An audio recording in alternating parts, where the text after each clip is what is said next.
Tonight on Love Live at 6, inmate Dale Flowers makes a failed attempt to escape Central Prison. 8 more foreign nationals are expected to arrive under the Belize-U.S. Safe Third Country Agreement. Missing CCTV footage and a pending firearm report further delay the Sydney Perry-Feet murder case. The Colby Foundation advertises for a new prison CEO after its succession plan falls through. The opening day of the 2026 National EdTech Summit is now fully booked. Julius Espat pushes ahead with improvements to police stations almost 2 months after taking over the Home Affairs portfolio. And 23 new Peace Corps volunteers are sworn in to serve communities across Belize. Stay tuned for these stories and more in tonight's newscast. So it started off like any other summer day in Belize. I decided to go down to Builders Hardware since I hear they had 25% off on summer outdoor products. I got a couple of items, a chair, a grill, a cooler, and I got carried away, but the prices were so good. But anyways, I might have gotten comfortable, maybe too comfortable. Then I saw the news, man, the hurricane season was not playing with me. But thank God, Builders also had 25% off hurricane preparedness items as well. Flashlights, batteries, sealant, first aid kits, everything I need. And guess what? My grill survived. Introducing GrowWatt, a global leader in distributed energy solutions, delivering innovative solar technology trusted around the world. Engineered for reliability, designed for sustainability, built to power every scenario, powering homes, empowering businesses, creating a smarter energy future for Belize. For residential hybrid systems that maximize energy independence, to homes across Belize benefiting from smarter, more efficient power management.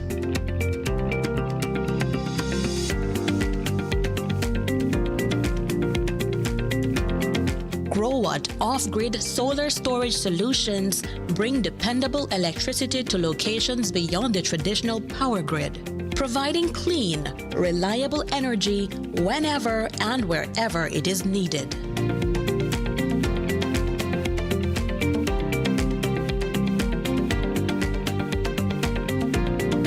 For businesses, GrowWatt delivers powerful commercial and industrial energy solutions that help reduce operating costs while improving energy security, including proven installations right here in Belize, helping businesses operate efficiently with dependable solar energy systems.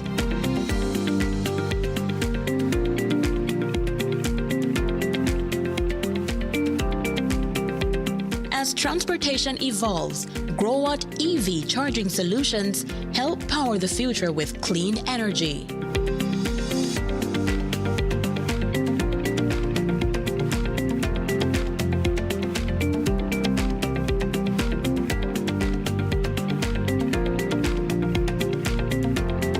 Need power on the move?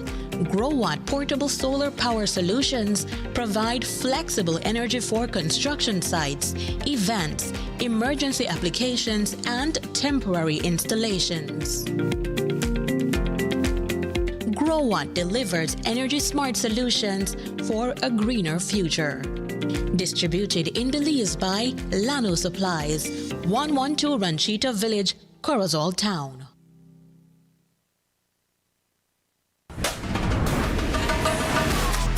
Easy, accessible, safe, yours. DigiWallet, easy, accessible, safe, yours.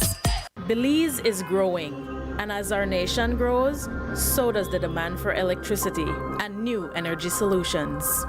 More homes, more businesses, more opportunities. BEL continues to strengthen the system that supports this growth, reinforcing infrastructure and solidifying capacity, preparing for what's ahead, ensuring reliable service for homes, for businesses, and for communities across Belize. Keeping the lights on every single day. Belize Electricity Limited, prepared for growth, prepared for Belize. Pelican is more than just brewed in Belize. It's made of Belize. And being made of Belize means being authentic, unique, and proud. This is what that looks like.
Pelican, the beer of Belize.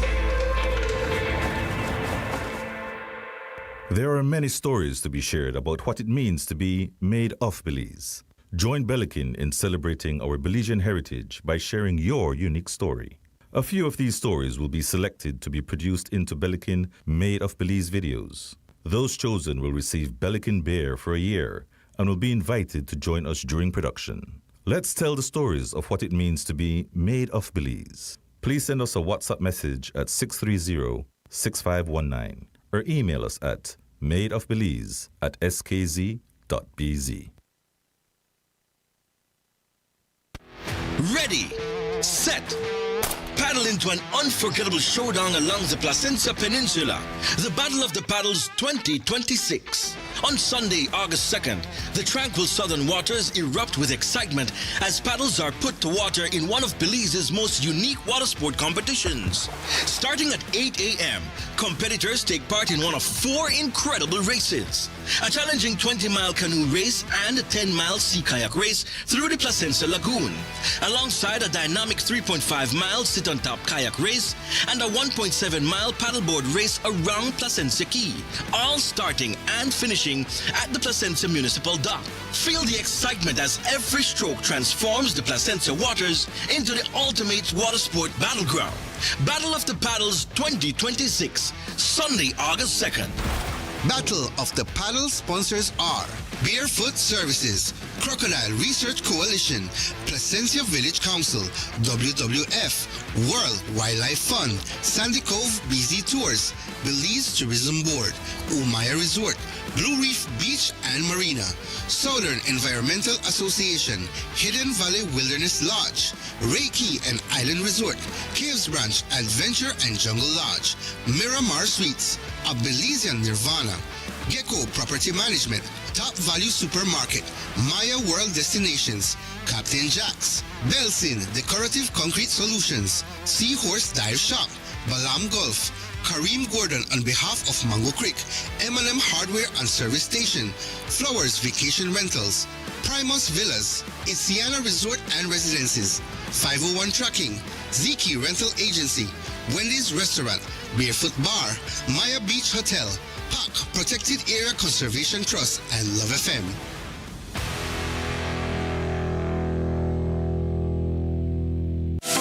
Taste of Belize is back after a spectacular return last year. Belize's signature culinary and bartending showdown is coming. On Saturday, August 1st, starting at 8 a.m., head to the St. Catherine Academy Mercy Center in Belize City for a full day of competition, culture, and celebration.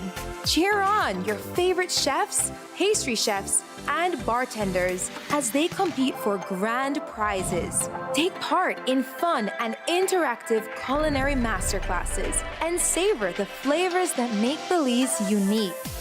Get your tickets today via QuickPass or at the BTB office on Regent Street. Taste of Belize 2026. Celebrating and inspiring Belize through food, drink, culture, education, and competition. Brought to you by the Belize Tourism Board.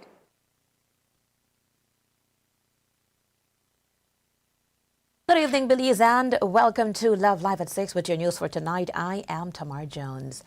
An inmate, Dale Flowers, is at the Belize Central Prison, attempted to escape from the facility this afternoon. Information remains limited, but prison authorities confirmed that the inmate was intercepted before he could scale the fence. He was subsequently taken to the prison's medical center for treatment. The extent of his injuries and the circumstances under which they were sustained have not yet been disclosed. Acting Chief Executive Officer of the Belize Central Prison, Francis Woods, spoke with Love News about the incident and the response by prison personnel. Around 4:15, 4:20, we had an attempted escape. Inmate Dale Flowers attempted to scale the fence. Well, he wasn't able to reach the fence of the prison. And some warning shots were fired, and he was quickly recaptured and put back into, was brought to the medic department just to check, see if there were any injuries. But it was very fast, very quick. Recapture was very quick. And all is okay.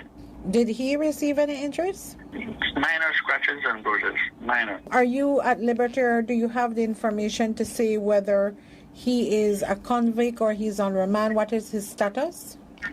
Yeah, he's definitely convicted, and he was in the special housing unit, which is more a sanctioned area. Is there like a protocol where the prison notifies the family, or is it just, it's handled just internally? Definitely the family would be informed, but most of this is handled internally. The latest incident comes almost 1 year after another inmate tried to escape from the prison on August 12, 2025. In that case, Neri Parshu was shot and seriously injured after reportedly ignoring repeated warnings and attempting to scale the perimeter fence. Love News reported that he was intercepted before leaving the compound. The prison's last major successful breakout occurred on October 12, 2020, when 28 inmates breached the facility's perimeter after overpowering officers and taking guards hostage. It remains the largest prison escape in Belize's history. Most of the escapees were subsequently recaptured, while one was killed during the manhunt. A second group of foreign nationals is expected to arrive in Belize under the Safe Third Country Agreement with the United States. The group is scheduled to land tomorrow aboard a deportation flight carrying 18 passengers. 10 are Belizean nationals being returned home, while the remaining 8 are foreign nationals who are expected to be processed separately under the agreement. The 8 include 5 Haitian nationals and 1 national each from Honduras, El Salvador, and Nicaragua. Government officials have maintained that the country does not automatically accept everyone referred by U.S. authorities. Each person must first undergo security and background checks, followed by screening and processing after arrival. Some 2 weeks ago, Chief Executive Officer in the Ministry of Foreign Affairs, Oscar Arnold, explained the vetting process and the safeguards Belize applies before accepting anyone under the arrangement. Part of the process for a Safe Third Country program is that we have to be advised in excess of 72 hours of the individuals that they plan to send, their travel documents, medical certificate, any police checks that were done by the sending countries. And then we have our relevant authorities vet and look at these individuals before we give the okay for these individuals to be sent to Belize. The individual arrived on the flight, border management, immigration, collaborated in making sure that the transfer was a success. And from there then, the refugee department, the refugee arm of the UNHCR then takes over because they go into that program. They house them, they have the finances through the refugee program that they will use to house and to basically provide food and shelter for these individuals. Under the program, there are some specific guidelines. Obviously, the program is open to all the countries under the agreement, CARICOM nationals, members in the CARICOM area. As the receiving country, we have the responsibility to do our vetting, and then we also have to agree to accept the individuals. That is explicitly written into the agreement.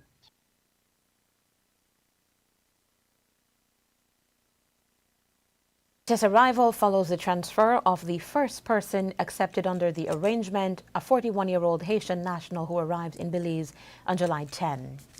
Nearly 10 months after businessman and tour guide Sidney Lewis Perifeet was charged with the murder of Kenneth Big Tom Flowers, the court is still awaiting two key pieces of evidence before a date can be set for a preliminary inquiry.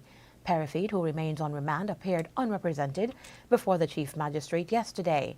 The police prosecutor requested another adjournment, explaining that the prosecution has not yet disclosed CCTV footage reportedly connected to the shooting or the forensic report on the firearm allegedly used in the crime. The court was told that the case file had been returned to the Office of the Director of Public Prosecutions. Instructions were reportedly given for the matter to proceed to a preliminary inquiry once the outstanding evidence is prepared and disclosed to Perifeet. According to the prosecutor, the forensic officer who had been handling the report is no longer in Belize, and another officer has since been assigned to complete the work.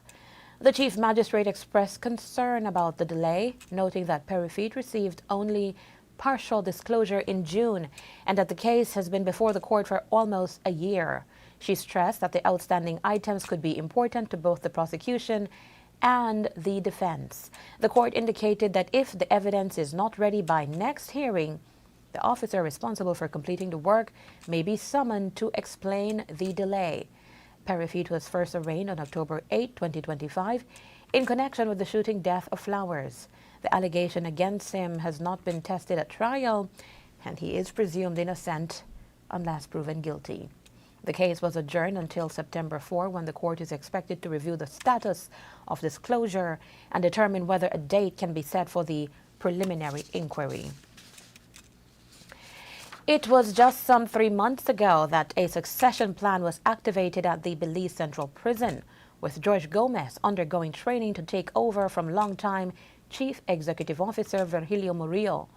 That plan has since fallen through, and the Kobe Foundation is now publicly advertising the CEO position. Gomez was being prepared to assume leadership of the institution as Murillo approached the end of his 12-year tenure as CEO and director of the prison. Murillo stepped down in early July after serving the Kobe Foundation for more than 2 decades. Francis Woods is now serving as acting CEO.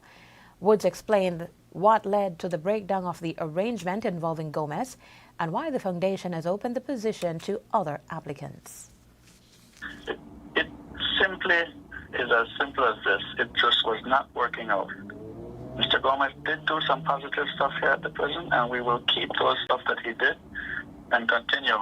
We've had several CEOs over the last 24 years since Kobe Foundation has taken over, and every CEO has brought some positive to the operation, and the organization has grown tremendously because of that.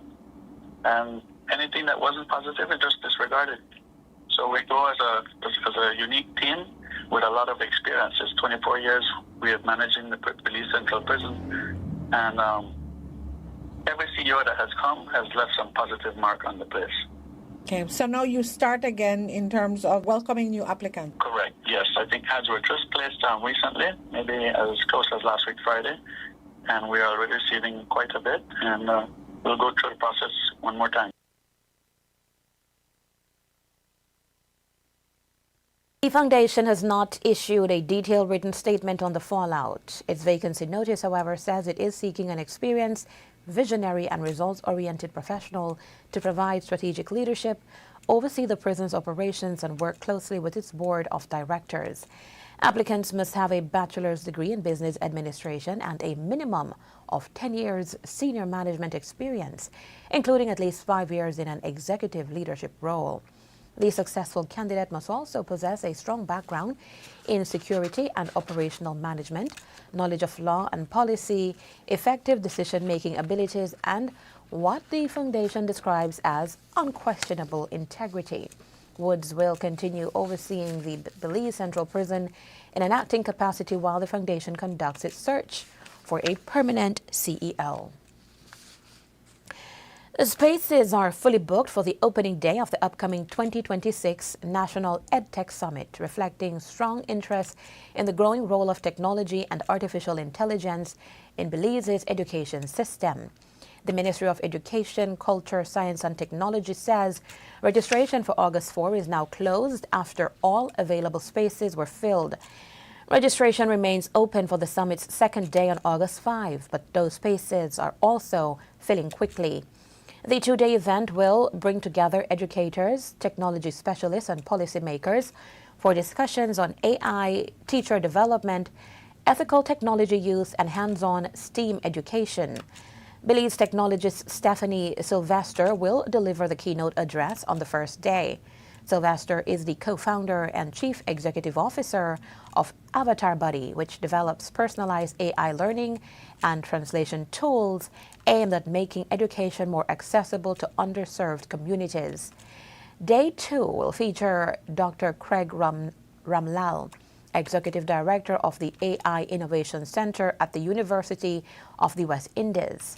Ramlal previously served on the United Nations Secretary General's high-level advisory body on artificial intelligence and will focus on AI governance, policy, and the ethical use of the technology in education. The invited speakers include Dr. Jennifer Clark, an educational leader who has trained more than 1,500 teachers and principals through the Belize Teacher Leadership Project. James Tiffin Jr., who will also address the summit.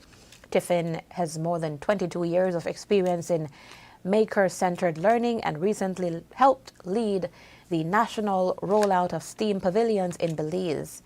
The ministry says the summit is intended to provide educators with practical tools while creating a national conversation about the future of teaching and learning. The Ministry of Health and Wellness is taking steps to assess how well Belize's frontline health workers are prepared to respond to disease outbreaks and other public health emergencies.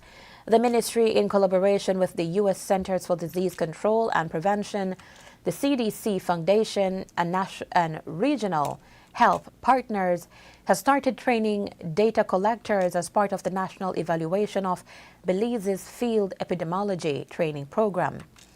Also known as FETP Frontline, the 7-day exercise includes training on data collection methods, interviewing techniques, research ethics, and assessing the skills of health workers. Following the training, the team will test and refine evaluation tools through field exercises.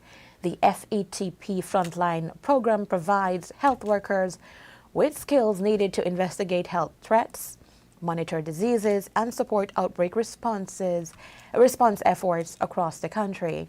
Officials say the evaluation will help determine the impact of the program and provide information that can guide future investments in Belize's public health workforce. The Ministry of Health and Wellness says the findings will also help strengthen disease surveillance and improve the country's ability to respond to public health challenges. 4 students enrolled in ITVET Belize City's food preparation program reached an important milestone today as they completed their final assessment for the 2-year course. As part of the assessment, the students hosted a fine dining experience, preparing and serving a 5-course meal for invited guests. The project allowed them to demonstrate the culinary techniques, planning, and preparation skills they have gained throughout their training. Culinary instructor and program coordinator Stephanie Crawford, who guided the students throughout the program, says the experience prepares them for opportunities in the hospitality and food service industry. I have some wonderful students, very fast learners. I am so proud of them. I have 3 of my students who are already doing their own little business from home. 2 of them doing bread and bun, and the other one doing ceremony roll as They're doing it on weekends, so I'm so proud of them, and I enjoyed my time with them, and I'm going to miss them. So the prepping was a bit tedious for me and them, but it was fun at the same time. We kept on schedule and everything worked out fine, even though we were all a little bit had anxiety for today, but we pulled through. A message for my students is what I keep telling them in class, to keep the confidence, to have that passion, and to always do their best no matter what, whatever event they're doing, whatever job they get in the cooking field. Do your best, even if you're nervous. Just keep the confidence, and the confidence will show in that plate. Following the assessment, the students showcased their ability to manage a professional dining experience from preparation to presentation. Student Rebecca Nicholson says the program has provided her with valuable experience and helped prepare her for the next steps in her culinary journey. Well, when we heard we had a final project, it was kind of frightening. We were worrying about all the stuff we had to do, but from the days of preparation, it came easier and easier. Our teacher helped us a lot. She's there step by step if we needed any question or anything answered. She was really supportive with us. So it was challenging but easy at the end. Currently, I am doing my own business at home on weekends where I make cinnamon rolls, and it's very successful. Couple words that my chef always say to me, that I need to have confidence in the things that I do, because sometimes I am afraid because I don't want to make mistakes, but you need to learn from the mistake that you made to be better.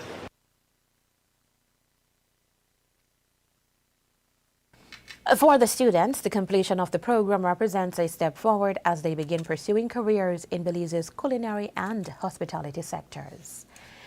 Applications are now open for the Belize Culture Fund, which is offering grants to support community projects aimed at protecting the country's cultural heritage and strengthening its arts and creative industries.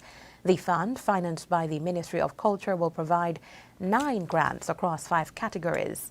4 grants valued at $5,000 each are available for projects focused on safeguarding at-risk living heritage, digital archaeology, digital creative arts, and making museums more vibrant and engaging.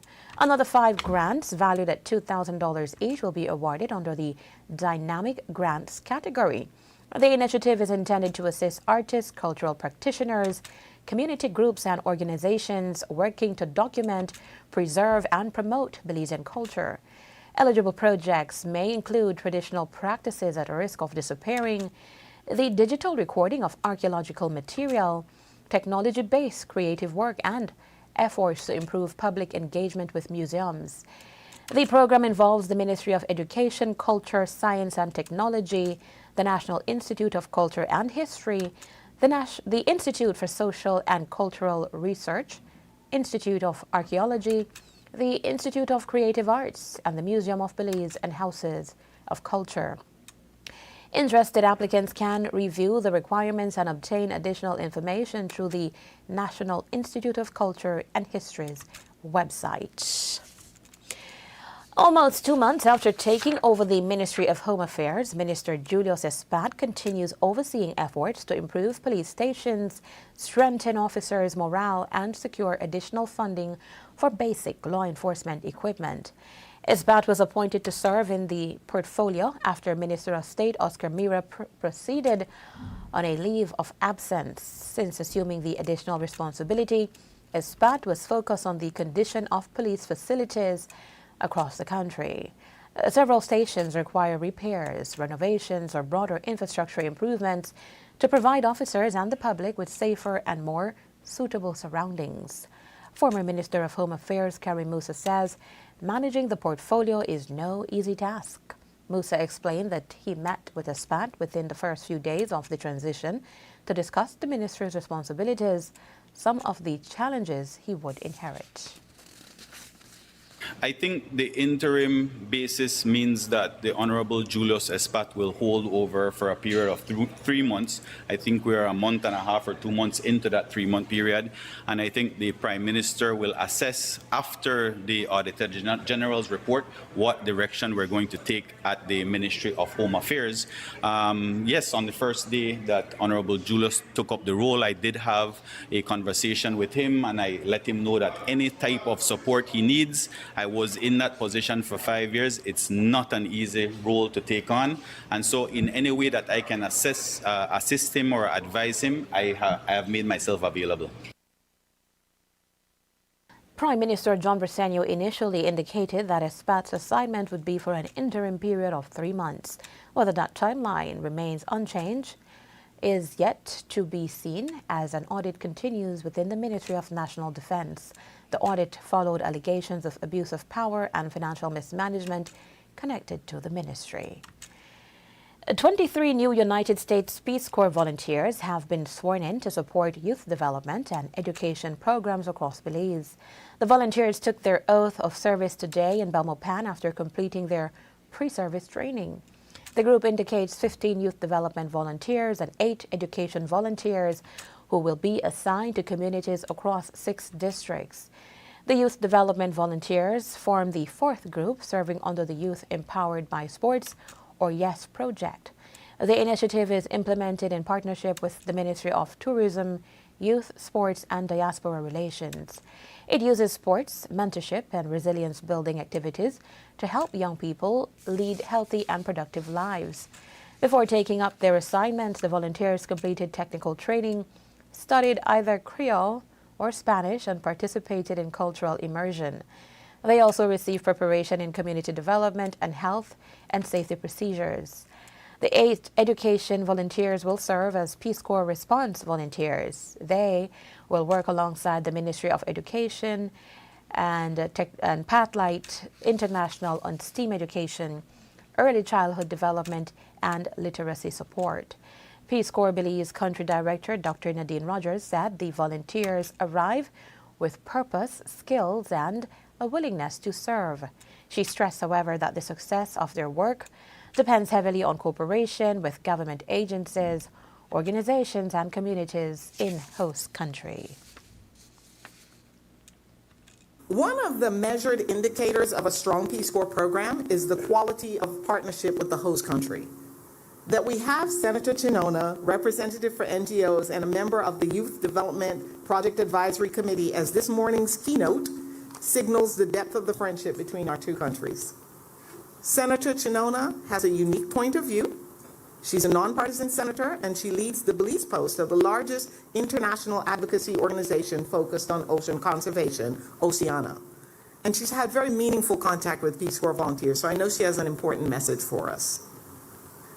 As we seek to connect our historic values of peace and friendship with the realities of today's world, we thought it would be really valuable for you to hear from the communities that embrace serving Americans, working and living alongside them, exchanging culture with them, and ultimately building bridges between our countries, one community at a time. So, Mrs. Magdaleno Petzold, principal of Arms of Love Primary School, I'm going to thank you in advance for your willingness to share your experience of working alongside Peace Corps volunteers. And to our dear embassy colleague and host family father, Marlon Tillett, we look forward to hearing you and your wife, Carolyn, share what it's like to provide a home to an American volunteer. And perhaps you might share your secret as to what keeps them so happy when they're at your house.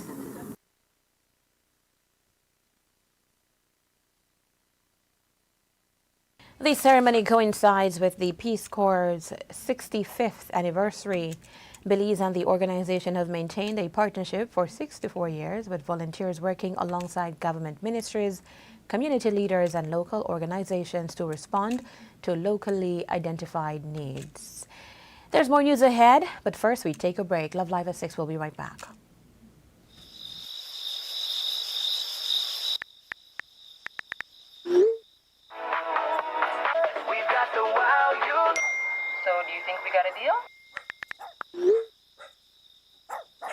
No one should be up at this time. If you're still up, it's not you, it's your mattress. Because the right mattress changes everything. Sherwood Bedding Luxury Resort Pillow Top Mattress. Sleep better, wake better. Available at Design Depot. All in one place.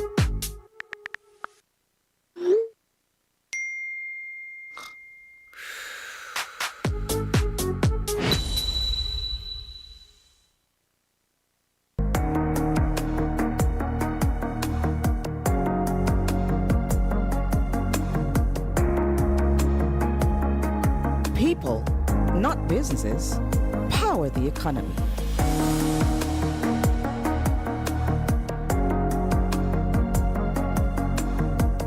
And they deserve to be acknowledged, appreciated, and compensated for their efforts. Because when your people are successful, so is your business.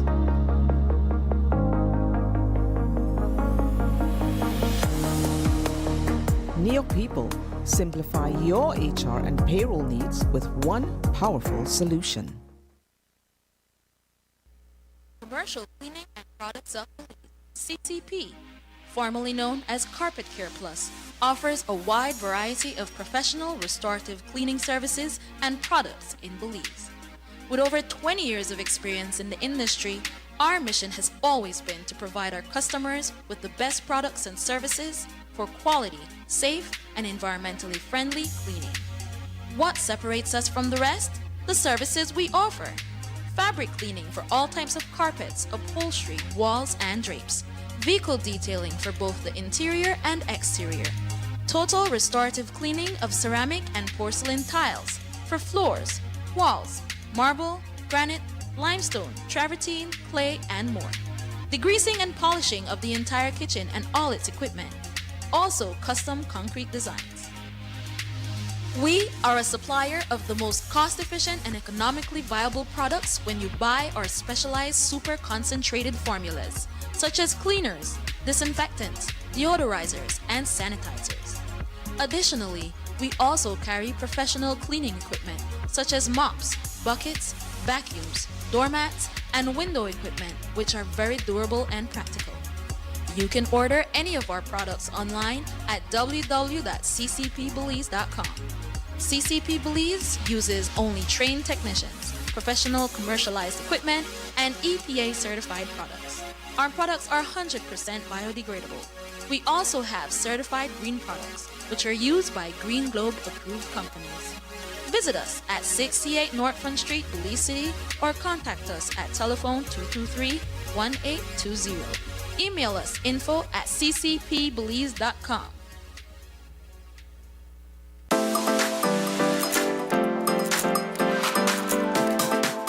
Belize is calling for change, and the future is in her hands. Meet our four incredible delegates competing for the crown of Miss Earth Belize 2026. Join us for the national pageant on August 8, 2026 at the Belize City Civic Center. Tickets, general admission $10, VIP $100, and ultra VIP tables $1,000. Seating for 5, wine and charcuterie included. Tickets will be available for purchase at all Paint Boutique locations, Onyx Beauty Lounge, and Medisco. Be a part of the movement. Beauty for a cause. Miss Earth Belize 2026.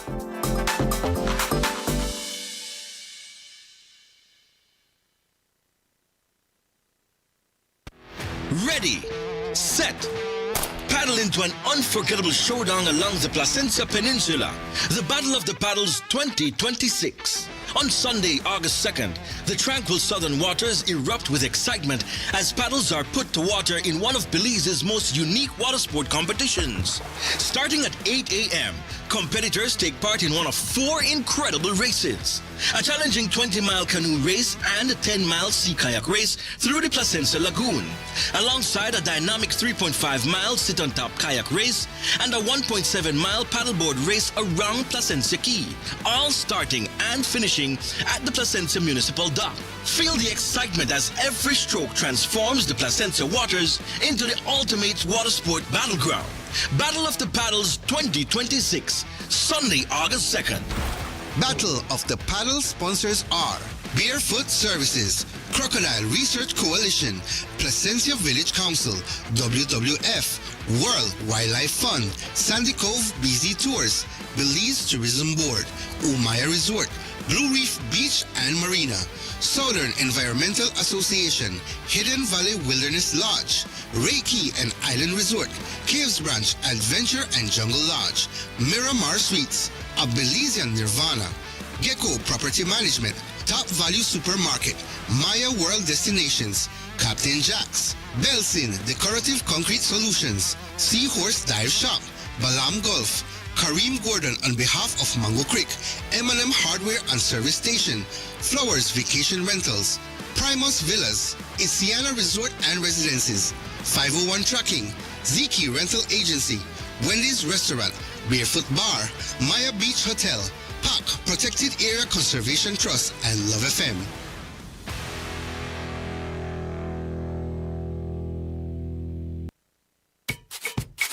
Belize, you feel it yet? Carnival season there. Creole Heartbeat there too. One brand new showcase band celebrating for we Creole culture with rhythm, with pride. Cause wear the beautiful costumes. We talking you on the road. Join the band. Call 600-7453 or email creoleheartbeat@gmail.com. Creole Heartbeat, come feel the rhythm. Back to school tax-free days are here again. Saturday, August 15th and 29th. The Belize Tax Service is pleased to inform all consumers that General Sales Tax (GST) will once again be waived on eligible school supplies. In addition to the existing exempt zero-rated items, the government has approved the following school supplies to be GST-free for the designated period. The approved items are taxable items, tax-free for the approved days, pens, uniform material, ready-made uniforms, binders, folders, highlighters, markers, pencil sharpeners, calculators, regular and scientific, scissors, folder pages, graph paper, typing sheets, rulers, Bristol board, correction fluid, whiteout, eligible footwear, black school shoes and black tennis shoes, tape, brown paper book cover, crap paper, newsprint shop paper, liquid soap, glue, geometry set, lunch kits and boxes, socks, hand sanitizer and toilet paper. Exempt zero-rated, notebooks, textbooks, workbooks, school bags, pencils, crayons, lead pencils, erasers, and pencil cases. Remember, check your receipts after purchase to ensure GST is not incorrectly applied. Report any abuse or non-compliance by calling 613-2773, 613-8375, 614-5731, or 613-2840. For further assistance or information, please visit or contact any Belize Tax Service office countrywide. Our team is ready to assist. Back to School 2026 with the Angelus Press is here, and this year is bigger and better. We're talking unbelievable deals all summer long. Starting June 15, stock up on all your school essentials. New notebooks? Check. Fresh backpacks? Check. Prices that make you smile? Double check. Mommy, I want my new Samsonite backpack. That's right. Samsonite still offers a sweet 1-year warranty. And hey, you even get a free merch with purchase while supplies last. Stay in the loop by following the Angelus Press on social media every Friday during our back to school season. Look out for our jaw-dropping this stuff for real deals. So before you shop, make sure you follow the Angelus Press, your back-to-school headquarters all summer long. The Angelus Press and the Love Foundation, transforming lives with love.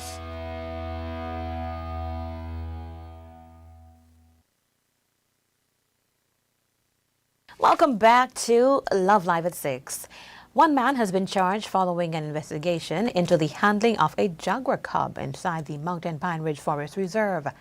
The Belize Forest Department confirmed that Ruben Stoll was charged under the Wildlife Protection Act and fined $1,000 Belize dollars. According to the department, Stoll voluntarily returned to Belize and surrendered to authorities as part of the investigation. The case followed the circulation of a viral video showing several people near a female jaguar and her cub along a logging track within the reserve. In the footage, one person is seen approaching and touching the cub, while another reportedly expressed interest in holding it. The incident was first reported on July 14 and drew public concern over the safety of both the animals and the individuals involved. The Forest Department subsequently launched an investigation, saying that approaching or interfering with the cub amounted to molesting or disturbing protected wildlife. Following the investigation, Forest Officer and Wildlife Manager Victoria Chi says Stoll voluntarily returned to Belize and surrendered to authorities. He was charged and paid a $1,000 Belize fine. Under Belize, we did speak to the person, a representative that reached out to the Forest Department and said Ruben would like to come back to Belize to actually assume the consequences of his actions. And so he said, but we don't want people to, he was getting a lot of hate on his Facebook, he was getting a lot of hate on his WhatsApp, and he says he doesn't want that. And I told him we can agree that we will not put a warning out there when he enters at the border or the airport, and we will give him the opportunity to come in to the country, to hand himself over so that we can proceed with the charges. And that is exactly what Mr. Ruben did. He came in, he said, I am here, I came, I'm willing to take my charges. He apologized. And even the tour guide that goes with him, he says, he had thought that Mr. Ruben, when he jumped out of the vehicle, that he would have just gone and taken a picture. He never thought that he would go and touch the cub. And he says if he knew that that was his intention, he too, as the tour guide, would have told him, do not do that, because it poses a danger for him, even him as the tour guide, because he was the driver. And if the mother was to attack him and jumps and attacks the other two, then they would all have suffered the consequences of that. So one of the advices that we normally state and advise the public and tourists, you can observe wildlife. We're not saying no. You see the wildlife, look at it at a distance, take your pictures if you want to take it, don't harass it, don't molest it, don't stone them, don't do anything, don't start to tease them. Under Belize's Wildlife Protection Act, the definition of hunting includes killing, taking, or molesting wildlife by any method. Jaguars, scientifically known as Panthera unca, are protected under national law. While the encounter did not result in any reported injuries, wildlife officials warned that approaching a jaguar cub can be especially dangerous because its mother may be nearby and could respond defensively. She says the department is also working to strengthen wildlife legislation while continuing to educate the public on the proper way to respond when encountering wild animals. One thing that we want to advise the public is that our legislation, our current legislation is outdated. It is being amended. We are on the final stages of it. And we want to advise to the general public that the penalties that are coming into this new legislations will be higher, will be stiffer, and so we must bear in mind that wild animals are protected. All our animals are protected. We don't want to keep them as pets. We don't want to have them being sold. We don't want to kill them, just leave them as wild, because if you are caught now, the penalties will come at a higher fine, and we will hear a cry afterwards. And we are advising you now that change is coming, higher penalties are coming, so for the sake of themselves and the wildlife, leave them alone, let them thrive, let our populations grow, and help us to have more people come to our country to view these animals, but not to molest them in that case. We are hoping that the new legislation is here by the end of this year. So by the end of this year, some of the wording will change because, again, people were not happy with the hunting. They don't believe it was hunting. They were not harassing and so on. All of those things have been ironed out in the new proposed bill that we have. So all of these things, we have sat down, we have looked at it very carefully, and we are having something very strong that we can be proud of. Members of the public are advised to observe wildlife from a safe distance, avoid touching or handling animals, and report suspected violations to the relevant authorities. Police in Punta Gorda are searching for a man in connection with a reported domestic violence incident that left a woman hospitalized yesterday evening. Shortly after 7 o'clock, officers responded to the Punta Gorda Community Hospital after receiving a report that a woman had been injured. At the hospital, police met a 39-year-old woman of the Indian Creek, that's the Indianville area. According to investigators, she reported that her former common-law husband had entered her home earlier that evening. She told police that during a conversation, the husband appeared to be under the influence of alcohol and allegedly threatened her before attacking her with a knife. Police say the woman sustained several injuries to her hands, arm, and upper body while attempting to defend herself. Trapp received treatment and was admitted to the hospital for further medical care. Police also issued her medical legal forms. Her 5-year-old child was found unharmed and has been placed in the care of family members. No charges have been filed at this time, and the allegations have not yet been tested in court. Police say their investigation remains ongoing and efforts are underway to locate Norales. 22-year-old Mark Stephen Godoy Jr. has pleaded guilty to 2 counts of unlawful sexual intercourse involving a 14-year-old girl. Godoy entered the pleas in the High Court before Justice Nigel Pilgrim after his attorney, Monica Stewart, requested an indication of the likely sentence. The judge indicated that based on the unusual circumstances of the case and Godoy's significantly reduced level of culpability, he would be inclined to impose a non-custodial sentence. Godoy was accused of having sexual intercourse with the minor on 2 occasions in March 2024 when he was 20 years old. According to the agreed facts, the two began communicating through Facebook Messenger and Instagram. Godoy reportedly knew that the girl was 14 before the encounters occurred.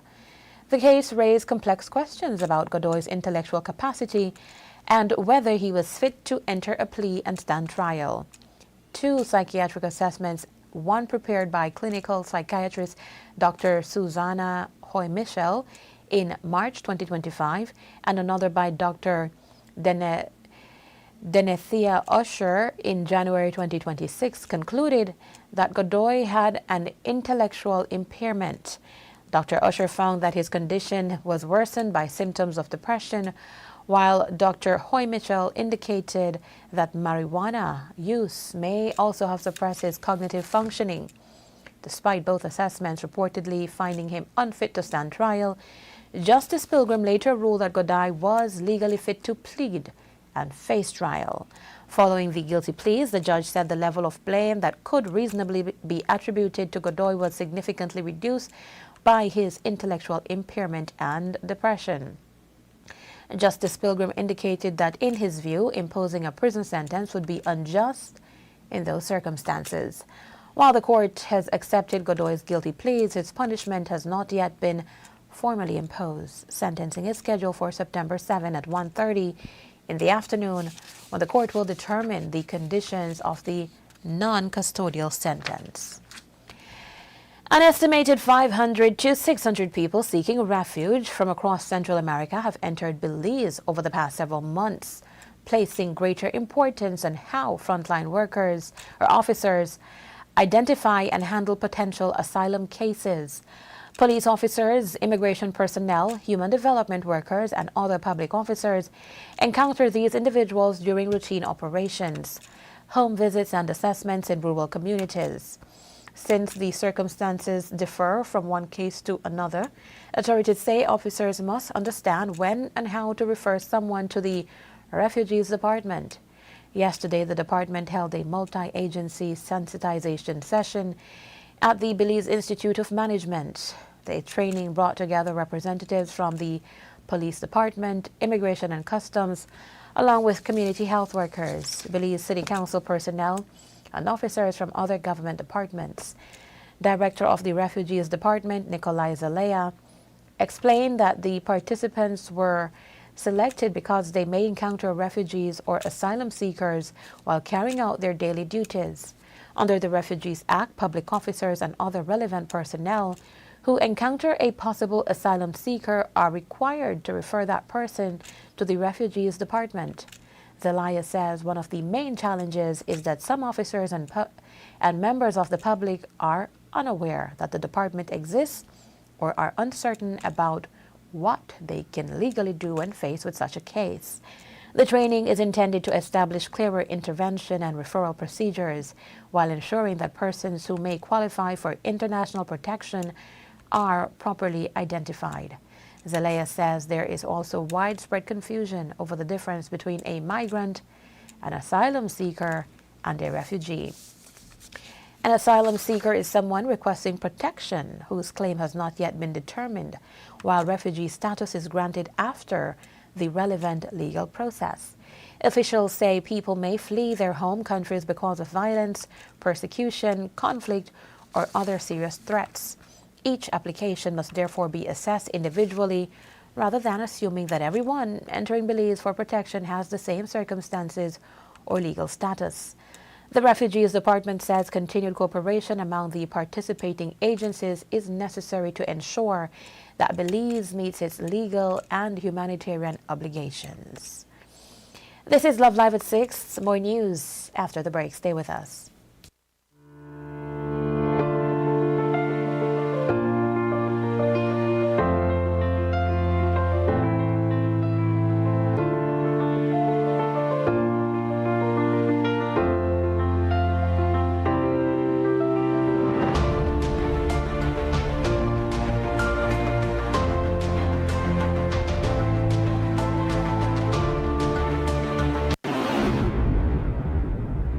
If this is an emergency situation, please call 911 right away for immediate assistance. Do not use the Crime Stoppers program in an emergency situation. Do you have information about a crime or a fugitive in our community? You can submit a tip anonymously with your smartphone. Using this program in safeguarding our community also protects your identity, keeping you out of the court system, and could earn you a cash reward. Here is how it works. Download the free P3 Tips app from the Apple Store or Android Market. P3 is the provider of our secure anonymous tip collecting software. Open the app and create a PIN, but be sure to remember that number, then select your location. Next, select the type of crime. When submitting a tip, be as specific as possible. Remember, the more information you give the officers, the more likely it is that we will be able to identify the suspect or confirm a crime has taken place. This ultimately helps when making arrests. Information leading to an arrest can earn you a cash reward of up to $1,000. Never put yourself in danger to gather information. However, if you have a picture, video, or audio that will help officers, you can upload them from your phone. Once you click Submit Tip, P3 will ask to send you notifications. You choose what's right for you. Once your tip is submitted, you'll be given a tip ID and password. Keep that info safe as you'll need it to check the status of your tip. Using the app, simply log back in using the PIN you created when you first opened it. Check back if your tip leads to an arrest. You'll be told how much you were rewarded and how to anonymously collect your cash.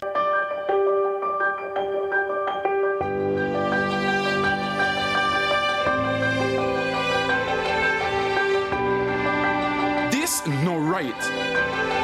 Garbage in the streets, creating dump sites, throwing the trash on the highway. We not fit do that. Only we could stop this.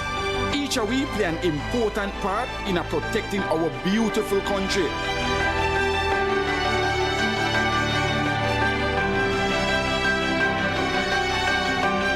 This that we believe. Respect it, cherish it, love it.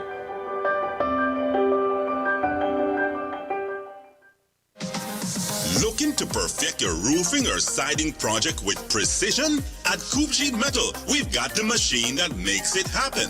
Introducing our state-of-the-art double folding machine equipped with advanced technology and engineered to handle complex metal bends in long pieces, various angles, and intricate profiles. Need trims up to 21 feet? Coop Sheet Metal has what you need. From modern siding to custom flashings and fascia details, Cube Sheet Metal makes the products better, faster, and more accurately. For residential, commercial, industrial, or even custom roofing, siding, and trims, all at one place. If you're not sure what you need, we will walk you through it from start to finish. At Cube Sheet Metal, it's not just about metal, it's about variety, confidence, and flawless finish. That's Cube Sheet Metal, your one-stop metal source from start to finish. Call now at 823-0118 or visit CubeSheet.com.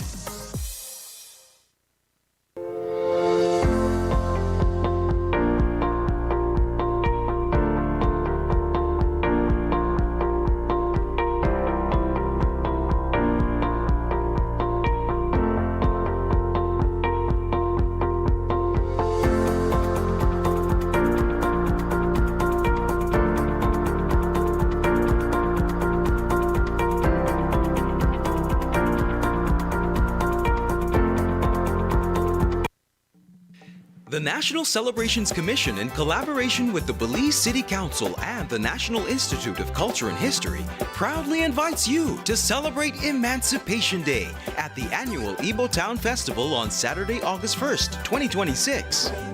Following the official Emancipation Day ceremony, join us at the Isaiah Mortar Square on Albert Street West from 11 a.m. to 8 p.m. for a full day of culture, entertainment, and family fun. Experience an exciting lineup of live performances, cultural displays, local handicrafts, an educational emancipation tour, delicious food and drinks, and a free kids zone featuring face painting, cotton candy, snow cones, a bouncy house, and a trampoline. Think you've got the best powder bun or rice and beans? Enter our powder bun and rice and beans competition for a chance to win amazing cash prizes. Mark your calendars and bring the entire family to the Isaiah Mortar Square on Saturday, August 1st from 11 a.m. to 8 p.m. Come celebrate our history, our freedom, our culture, and our community at the Ibo Town Festival. See you there.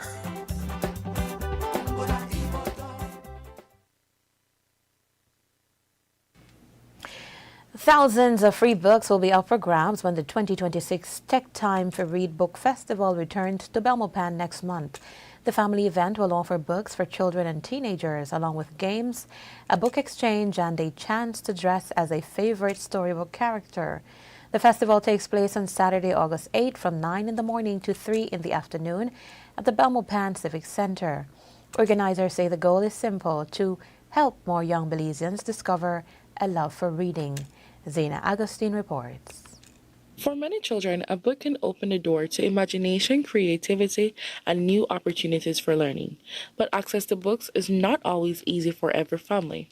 That is the gap the Tech Time for Read project has been working to address since its establishment in 2018, encouraging young Belizeans to develop a love for reading. Now in its 5th year of hosting the annual book festival, the initiative continues to bring children, families, and educators together for a celebration of literacy. This year's festival will take place on Saturday, August 8 at Belmopan Civic Center, where young readers will have the chance to explore thousands of books and participate in activities and take home free reading materials. Volunteer Johnny Borsenio says the festival is about creating an enjoyable experience where young people can explore books, participate in activities, and see reading as something exciting. So basically, we're going to be having games, there's going to be food, we're going to have free books from ages 0 to 18. So as a bond, you could actually get a book.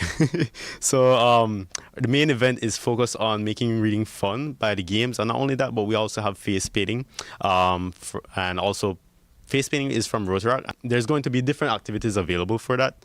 And also, you're going to be able to make your own bookmarks. And also, by winning the books, you could take it home. So everything is available for kids. And also, if adults would want to have books, then there's some of both adults books available. For volunteers behind the initiative, the goal goes beyond just providing books. Volunteer Naya Shaw says reading plays an important role in a child's development by building vocabulary, creativity, and confidence. She says that is why Take Time to Read continues to promote literacy and make books more accessible to children across Belize. We really want to foster a mindset of reading is fun. We don't want children to see reading as a chore. I know that tends to happen a lot. They don't want to read, it's boring. But we believe that every child is a reader. They just haven't found their favorite book. So by doing this, every year, apart from when we had the pandemic, we really wanted to make it as interactive and fun. You can bring your whole family. And we wanted children to experience the world of reading, whether it's through the games or picking out their favorite books or coming dressed up as a book character. That's really what we wanted to emphasize. We wanted to foster the love of reading. The main goal is to make reading fun, but that's because we want to improve the literacy rate here in Belize. We want to make reading accessible. You can read online, but not everyone has the access to the internet. They don't always have a tablet, and it's not fair that they shouldn't be able to read and be able to experience these things. So we want to make sure that every child is given the opportunity to become a reader. We want them to see reading as, again, it's our main mission, to make them see it as something fun and not a chore and not an obligation, but something that they genuinely enjoy, and through that they get a lot of benefits. This year's festival will feature over 8,000 new and used children and teens book, games, and activities where children can win free books, a book character dress-up activity, book exchange, and new books and comics for sale. Every child who attends will receive 10 free books, while teachers can also receive free books with proof of their teaching position. Naya says organizers are looking forward to welcoming families and sharing what they have prepared for this year's event. During 9 to 3, if you present your teacher ID, you can get 25 books free. And after the event, so after 3 p.m., you're able to come in again with your ID and do what we call a teacher sweep. So that's just collecting any book that's left over from the festival, any book, you can take it, yeah. Organizers say the event continues to be planned by young people for young people, with goals of helping more children discover the joy of reading. This is Zaina Augustine reporting for Love News. As Belize's population continues to age, more families are looking for ways to ensure their elderly loved ones receive the care and attention they need. Yesterday, a new retirement home officially opened its doors in Boral Boom, offering another option for seniors and their families. Reporter Soseli Shaw tells us more. For many Belizean families, grandparents are more than just relatives. They are storytellers, caregivers, and the foundation of the family. As they grow older, however, many families face the challenge of balancing work, home, and the care their elderly loved ones may need. It is that reality that inspired the opening of Boom Riverbend Retirement Retreat, a new assisted living home located in Boral Boom. The facility officially opened its doors yesterday, offering a space designed to provide care, comfort, and support for seniors. Speaking on behalf of Stephanie Smart, the owner of Boom Riverbend Retirement Retreat, her mother, Lorraine Smart, shared the vision behind the new facility and what it hopes to provide for Belize's elderly community. This project was inspired by something very simple. Every senior deserves to age with dignity, respect, comfort, and love. Too often, families want the very best for their parents or grandparents, but because of work or other responsibility, they cannot always provide that full-time care and love their elderly needs. We want to be that helping hand. Our vision is for Boom Riverbend to become a place where every day brings companionship, laughter, purpose, and quality care. We look forward to welcoming families to visit, learn more about our servicing, and become part of Boom Riverbend family, where every day feels like a getaway. Boom River Bend Retirement Retreat is a small assisted living community designed to provide personalized care for seniors. The home can accommodate between 12 and 14 residents and offers long-term and short-term stays, respite care, and an adult daycare program. Beyond the service, the family behind the initiative says the goal is to create a space where seniors feel at home, not like they are simply staying at a facility. SMART says Boom River Bend was built to provide comfort, care, and a sense of belonging for seniors and their families. We're trying to separate ourselves a little from all the other nursing homes in the fact that we want to be community-based.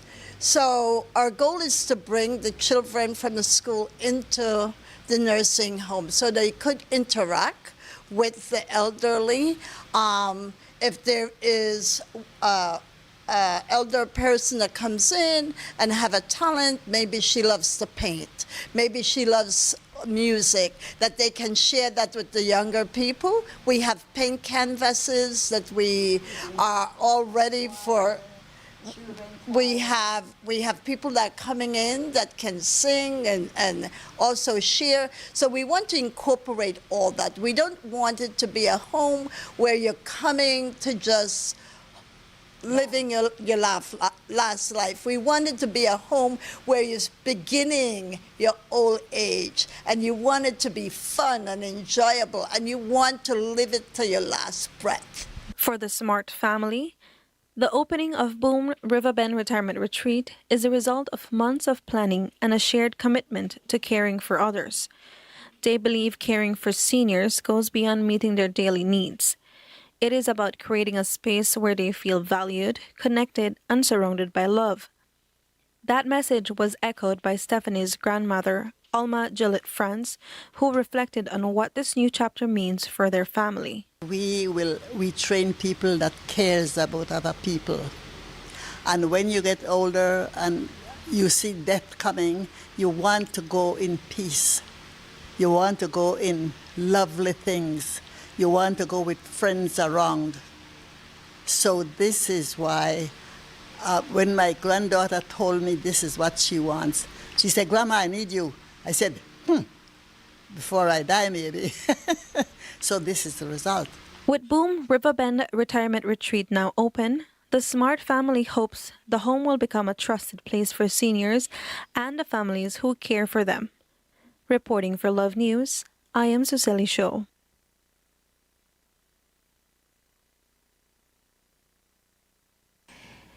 And this has been Love Live at 6. We want to say thank you for watching. We do invite you to join us again tomorrow evening at 6 for another televised news broadcast. Let's take a look at the latest in weather news.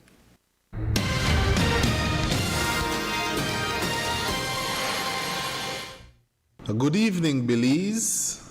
After a few showers and thunderstorms that affected the country this afternoon, activity had since decreased, with our latest radar observation showing no rainfall over the country. Somewhat moist and unstable conditions prevail. The 24-hour forecast, clear to partly cloudy skies, becoming cloudy at times later tonight. Tomorrow, skies will be sunny with a few cloudy spells. There's a high chance a few showers and isolated thunderstorm could occur mostly over southern and some coastal areas tonight, with activity becoming isolated tomorrow.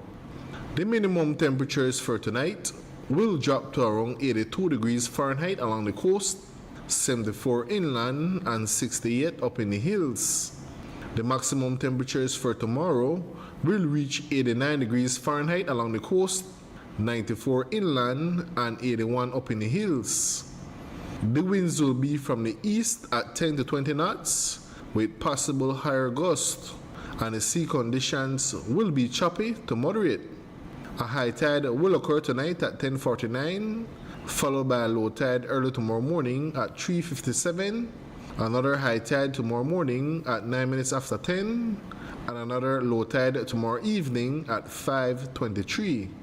The sun will set this evening at 6:27 and will rise early tomorrow morning at 5:31. The moon will rise this evening at 6:45 and will set tomorrow morning at 6:19.